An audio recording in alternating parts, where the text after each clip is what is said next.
Hello everyone and welcome to our show. Today we discuss about data storytelling, how you can create your story that will sell products, breed traffic and anything else. I'm so excited to discuss with Brent Dykes. How are you? Good, good. Thanks for having me, Anatoly. Yeah, it's a big pleasure. Check out your experience. Awesome, awesome. Love it. I'm excited to learn more about this topic. Before we start, just tell more about your background, experience, and why you decided to share with us about data storytelling.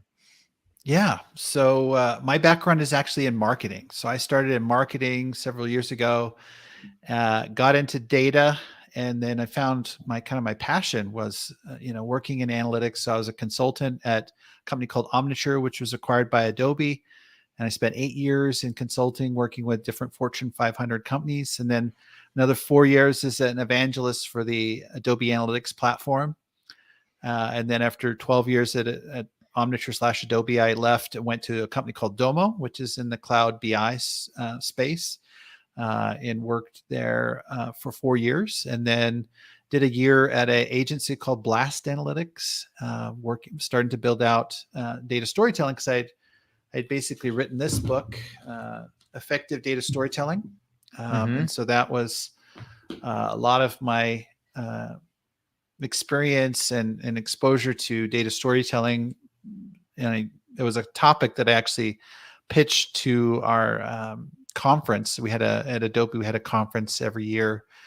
And I pitched this idea of doing a data storytelling session. It was super popular. And then I started to do it every year and then started to speak at other conferences. And then I just found that this was a topic that a lot of people were interested in and need a lot of help with. So that led to the book. And then just last August, I launched my own business where I offer training, consulting, coaching around data storytelling.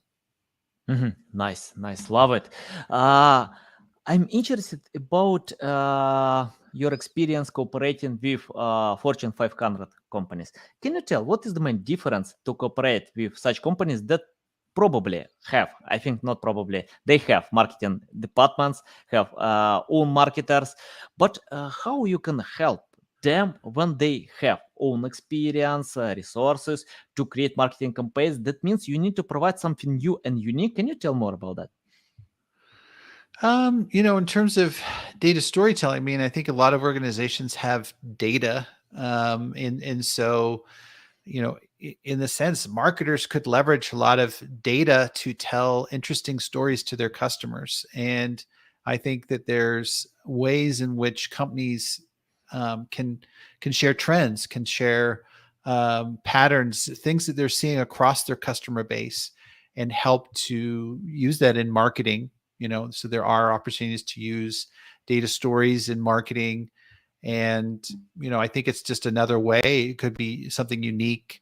We've seen that from Spotify. Each year they send out, they use all the data from different customers and how they, in terms of what are the types of songs that they're looking at, what kinds of artists are their favorites, and basically they have in that case, I think it's all automated, where they're just basically providing automated data out to their customers as a value add. And so I think there's lots of opportunity in terms of marketing, combining that with data and telling data related stories with all this rich customer data, product data that a lot of companies have. Nice. Can you give me a strong reason to read your book? Because I love reading books, but my list of books that I need to read it's huge. It's a big. I don't Right. know where how to find time to read all books that on my list. But yeah, I just prioritize my time and. Yeah. I'm looking for ways where I can get more value. By the way, I read books about self-improvement, marketing, sales, business, and many other posts. Can you tell what kind of value can I get and my audience can get by reading your book? Yeah. So if you work with data on a regular basis, and you may have opportunities where you're communicating with others, and you need to incorporate data into those communications. Maybe you have insights that you're sharing with other people.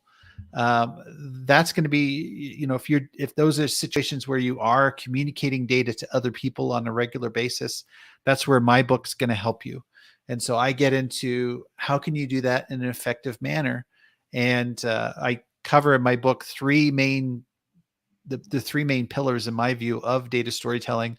One is data. Now, from a data perspective, I'm not going to teach you how to do analysis, but what I will give you are some strategies to focus your analysis, to really hone in on what your audience cares about.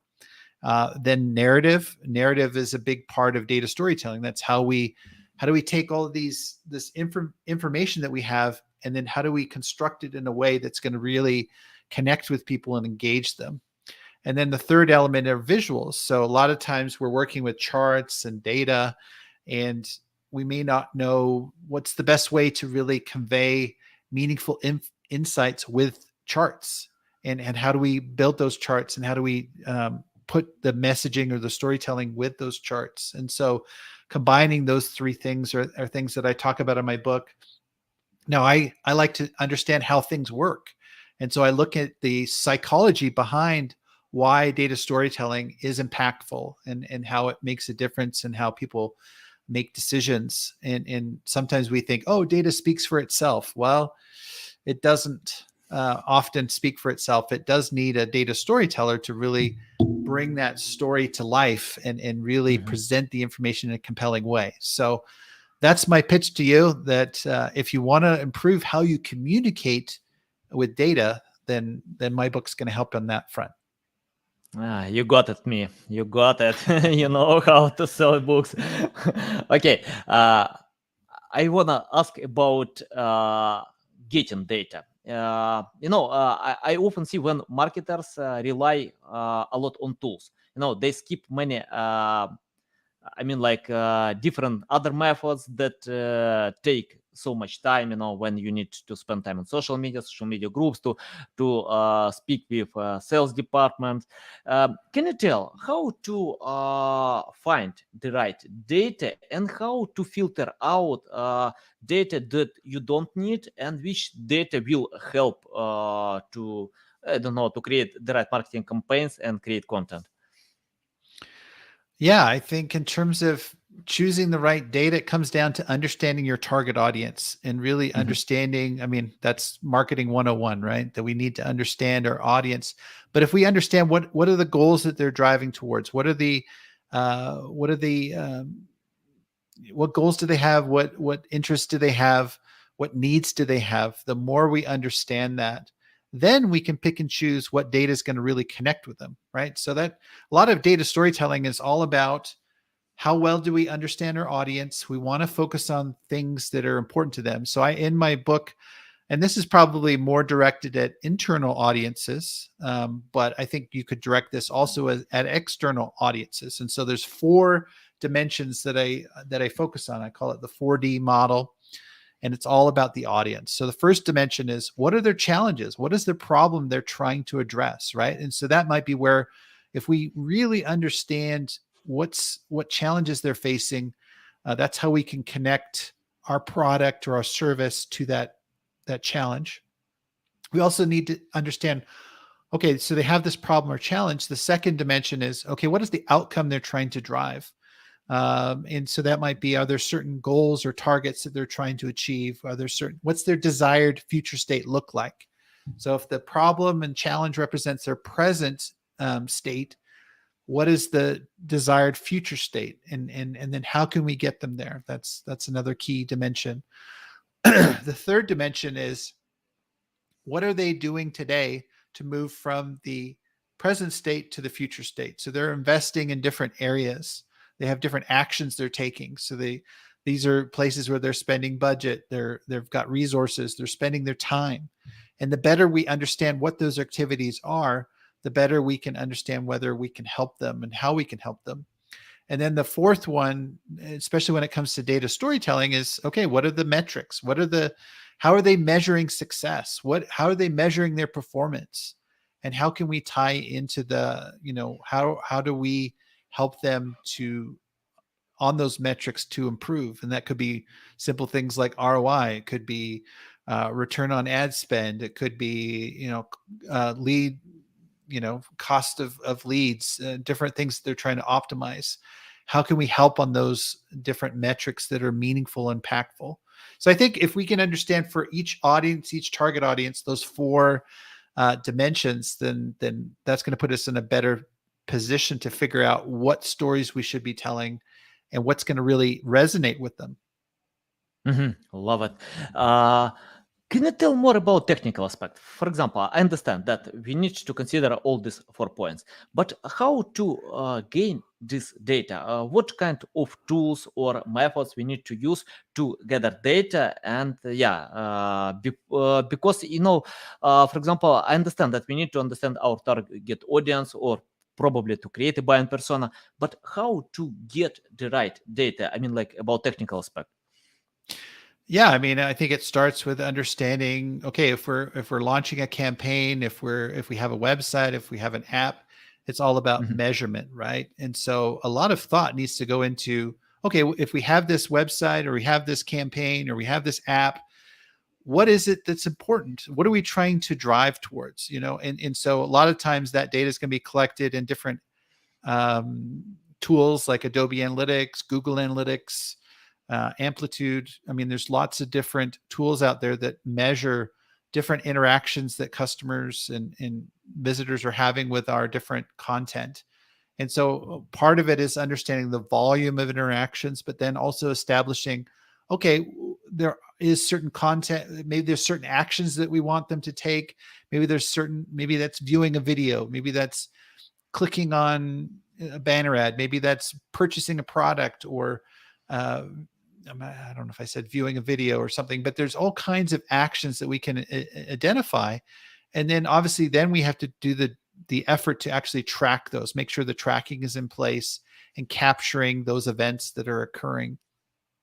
And Mhm. then we have, then at that point we have a rich set of data that we can then analyze and then segment and look at customer journeys and all those kinds of things. But I think it's really thinking up front before we launching a campaign.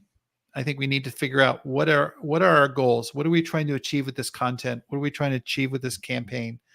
And really hold ourselves accountable for measuring and then reporting on how successful we are or aren't in improving those goals. Because the thing is, once we launch something, that doesn't mean we're done. We can go back, we can change things, we can optimize it. And I think that is a discipline thing, that we need to be disciplined in how we use data. Maybe we're running tests, right? So we're constantly iterating, optimizing, and improving the experience for customers. Nice, nice. Uh, I have the question about creating the right story. For example, when I open any website online, I usually see e-commerce content without any stories, with features but without stories. But I remember when Tim Cook from Apple shared about new Apple Watch, he shared 3 stories. How Apple Watch, by the way, he sold to me this Apple Watch. Yeah. Not only me, for my son, for my wife, because in my family I can't buy myself anything. I need to buy 3 times more for everyone. Yeah. Yeah, Apple knows how to sell iPhone, MacBooks, Apple Watches, AirPods 3 times more than just for one client. And I remember when he shared 3 stories how Apple Watch helped 3 people. He didn't share about features because probably other products have these features as well. When I check out advertisement from BMW, I can see a happy man, who can drive a nice looking car, but I don't know about the features. I need to open special sections, check out these features if I need it, because I think 75% of all decisions are emotions. Can you tell how to create your story for e-commerce page, not for a blog post, not for some info content, for e-commerce page that big companies can, they usually set up storytelling for such pages? Yeah, I think it comes down to humanizing um, the product or humanizing the experience, making it connect with people so they can see, hey, that product or that that category of items or whatever is tied to me. It seems relatable. And I think the thing about storytelling is, it connects with that emotional side. And so, obviously it's going to be a little bit more challenging to do it in a transactional kind of scenario, but I think there are some techniques or things that we can borrow from storytelling to help to tell the stories. Maybe it could be where we feature how people are using a particular product category or a particular brand or product item, and demonstrating how it's affecting their lives and how it's making improvements. And so, like that could be in terms of video, or it'd be short form kind of narrative that people can read very quickly.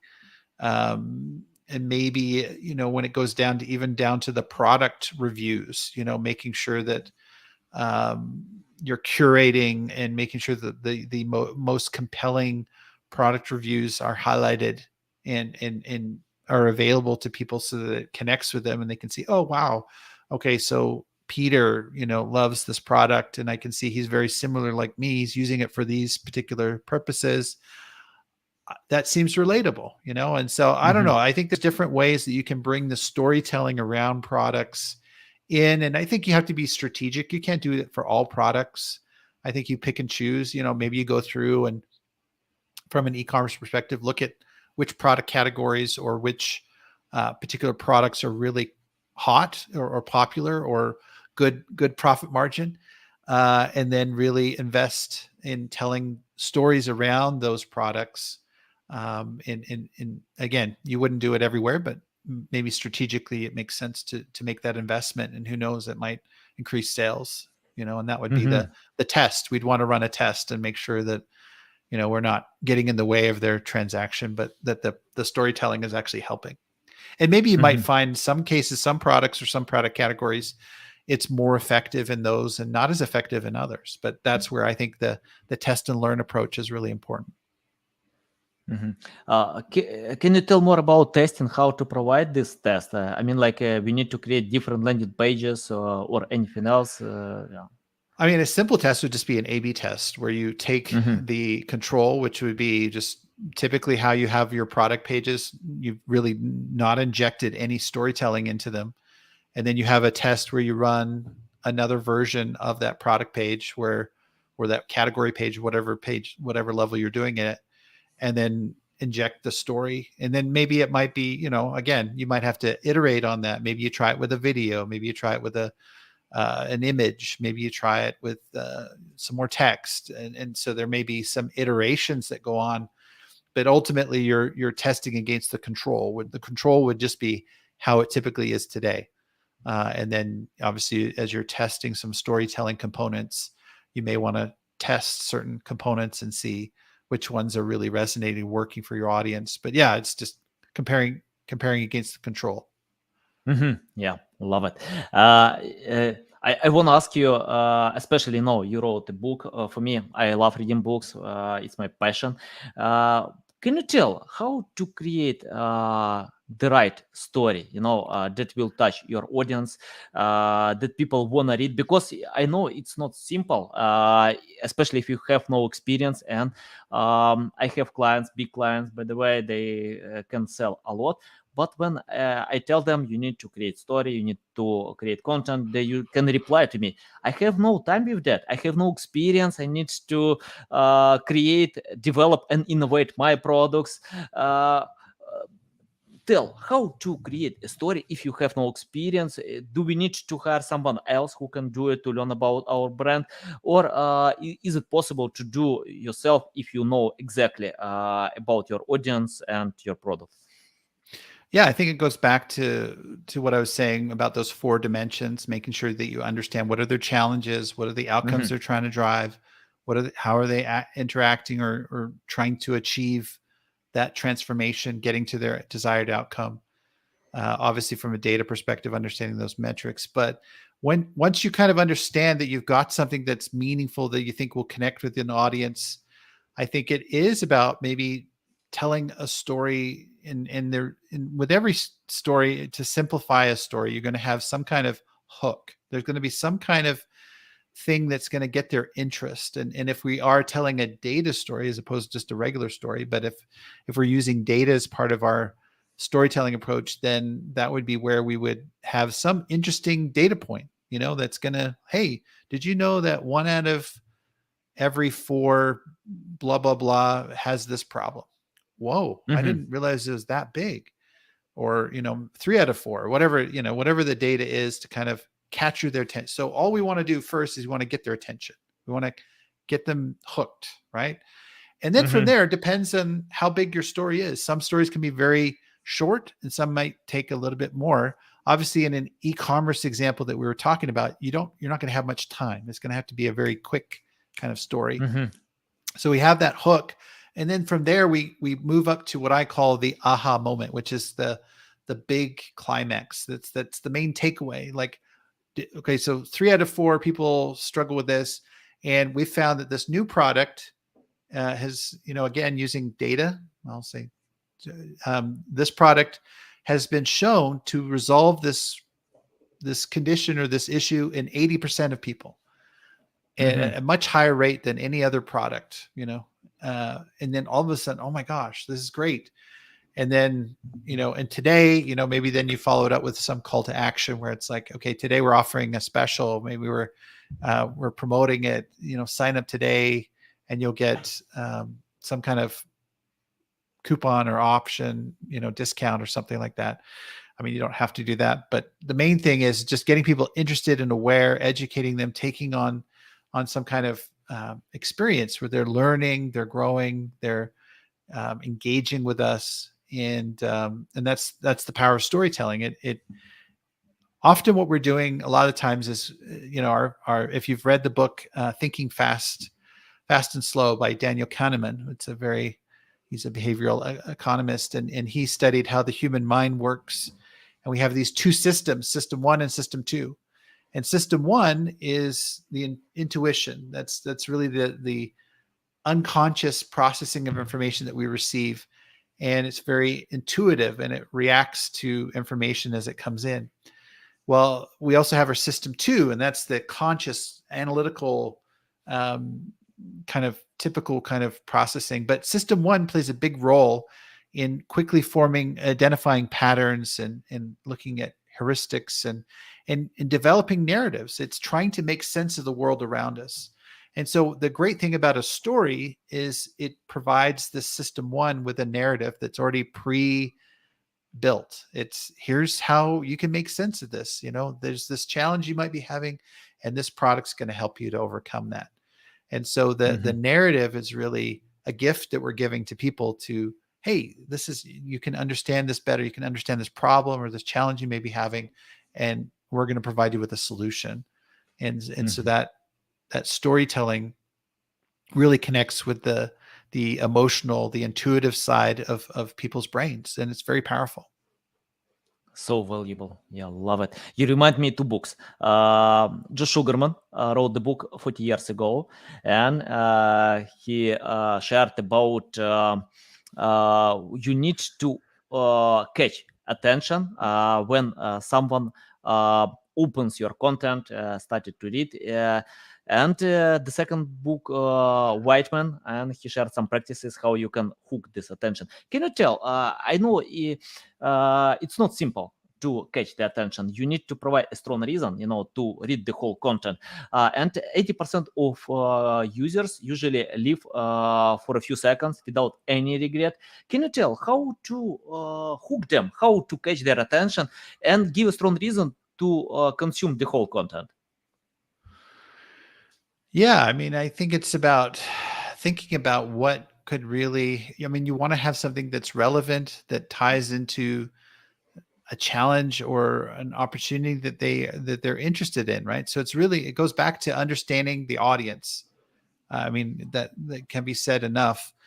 And then from there, I think, it could be a data point. That's where I play a lot with the data storytelling, but it could also be a quote. It could be a quote from somebody. It could be an interesting image that really catches their attention. It could be a powerful statement about the product and what it can do. But I think that the key thing is the hook will capture their attention. And, and I use all of those means when I'm communicating. In some cases, it could be a really juicy fact. There's just like this interesting fact that'll catch people's attention. It could be, I really believe in using imagery as well. I think a really powerful image can really capture people's attention. And then I also love quotes. I think quotes can be very powerful, but I think, I think there has to be some understanding of the audience and then putting it out there and testing it. I mean, those are kind of recurring themes I keep going back to, but I think understanding the audience and testing things. And if something doesn't work, then yeah, let's swap something out. Let's iterate.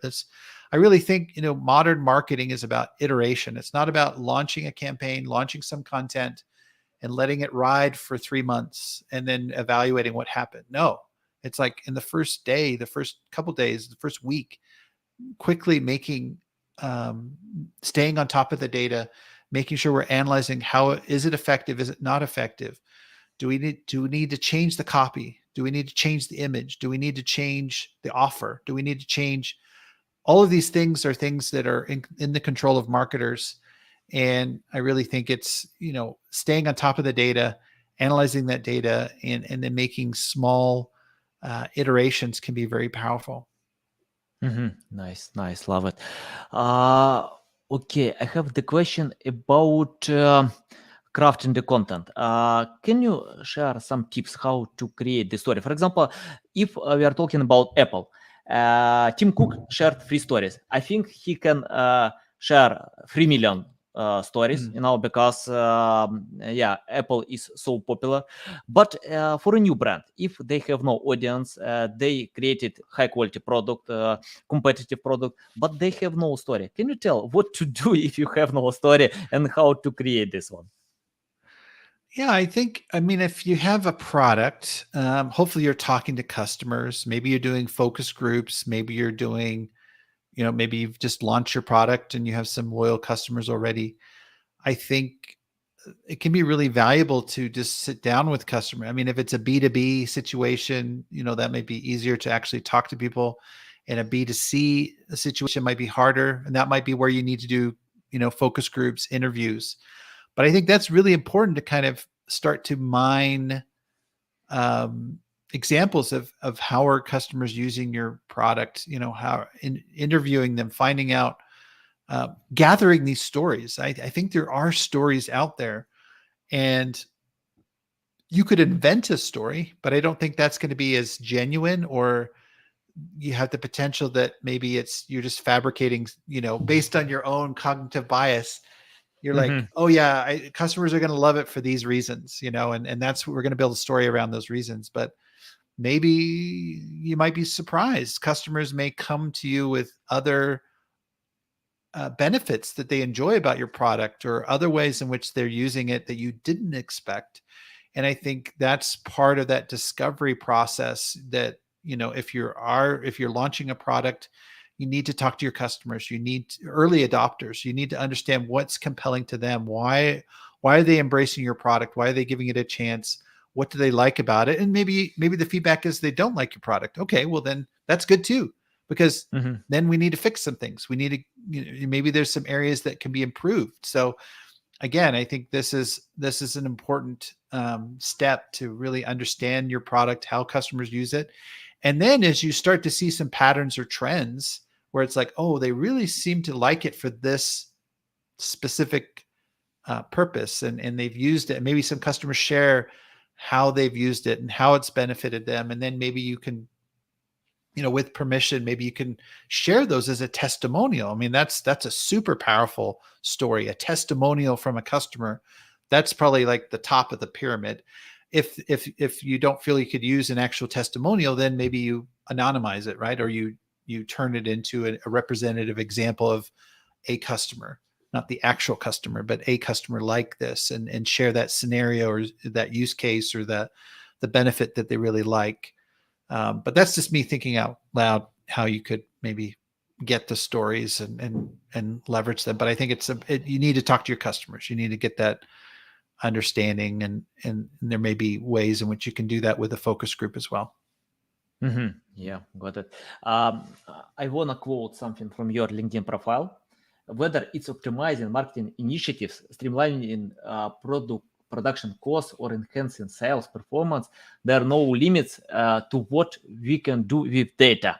I love it. Let me tell why. Because I think I get the question, what kind of content I need to post on LinkedIn or Twitter or TikTok. It doesn't matter which. I think people are trying to limit their possibilities with some standards. Where, for example, LinkedIn is only for B2B. TikTok is only for young people. Facebook is only for adult. I'm not sure it's a good idea to limit yourself when you have your strong side. Can you tell why you share that data has no limits?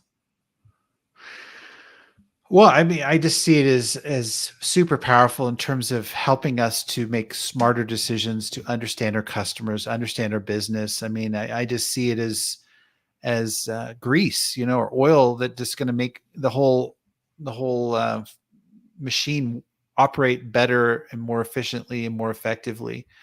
And so I just see it as something that, maybe it's still not always as popular with some people, or maybe it's an afterthought. I've seen that a lot of the times where working with different marketing teams where it was kind of like, oh yeah, we need to collect the data, or we need to have we thought through what we're going to track, or and there's so much emphasis on the creative, on the execution side, but then the analytics gets left to last minute. And so I feel like the data is really limitless, because it can shape what products we build. It can help us to make those products successful. It can help us to know when to move on to a new product. Maybe letting go of a product and not investing in it anymore. So I think just having the data and being able to collect it and analyze it and bring those insights back to the team and make better decisions about where do we invest our time and effort. I mean, data is the engine in my view for all of those decisions. Yeah, I just, I'm biased though. I recognize I'm biased. I have a bias towards using data and feel like it is something that is useful. Can you tell some mistakes that businesses can make by analyzing data? Because I often see it when webmasters take data from their competitors, but competitors usually highlight strong sides. They have some strong positions, but all businesses have own unique selling proposition, and they don't understand that it's better to avoid some part of content. It's better not to create such marketing campaigns because your weak side, your competitors have strong sides. Can you tell about common mistakes that businesses make by analyzing data and creating their marketing campaigns? Yeah, I mean, one of the big mistakes that I think people make when they're analyzing the data is that they have a particular outcome that they already want to support. And so that's one of the dangers as a marketer, right? That we want something to happen. We want a particular outcome to be the success, or the approach that we're taking, or the recommendation, or whatever.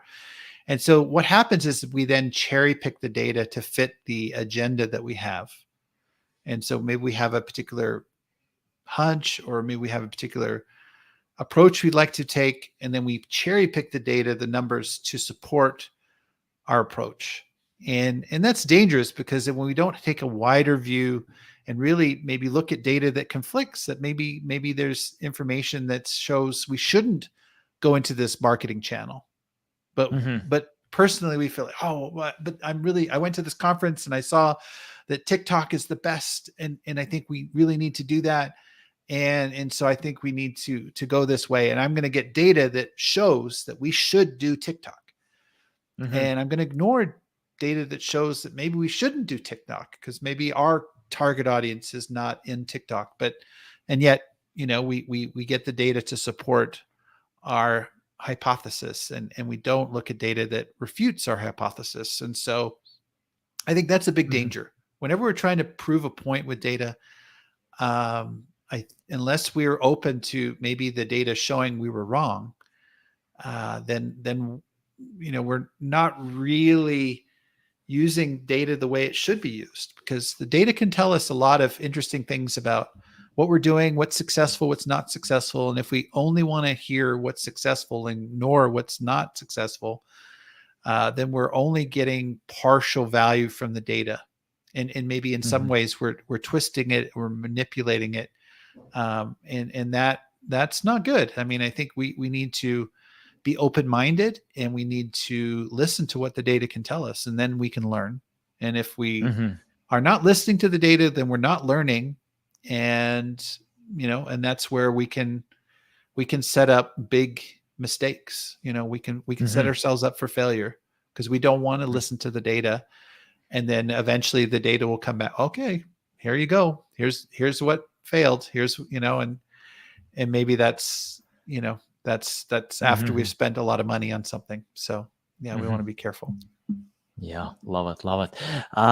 Okay, I have the question about the future. What kind of future can you forecast today about data? Probably AI will replace humans by analyzing data, or they can't. What do you think about the future?